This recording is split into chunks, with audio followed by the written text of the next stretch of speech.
Hey, it's me, your favorite. So I got some of my, that's not on my head, that's on it's on the camera. Um, I got some of my project done. I started painting the little birdhouse. Got the roof and the door done. Letting it dry and then do a second coat. And I painted a little bit of the ladder. I think those boards, some of them are too short. I can use one or two.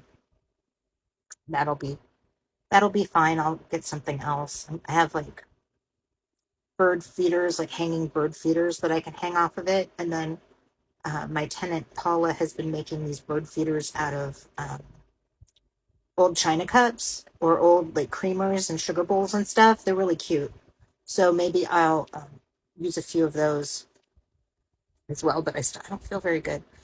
I had about a half a cup of coffee this morning, and that's it.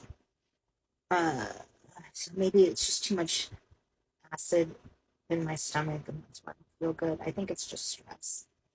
And, you know, since pretty much since 2018, I haven't had a break. So, you know, now that I've had a little bit of time to just rest and, kind of take care of myself instead of taking care of everybody else in my life, I don't know what to do. And I just don't feel great. I don't know why. When it's my stomach, the reason I worry is 2018. Well, I didn't know I had an ulcer, a bleeding ulcer. So leading up to 2018, I felt like I was going crazy.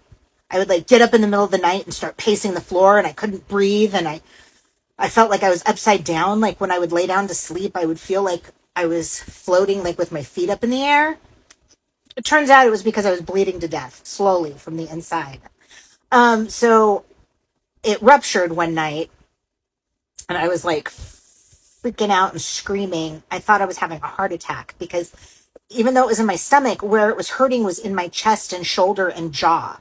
And so I was like, oh no, I'm having a heart attack. I screamed at my husband to like call an ambulance and he did. And they came and they were like, no, it's not your heart. It's something, but it's not your heart. So they took me to the hospital and turns out that the ulcer had like eaten all the way through my stomach and I was starting to become septic.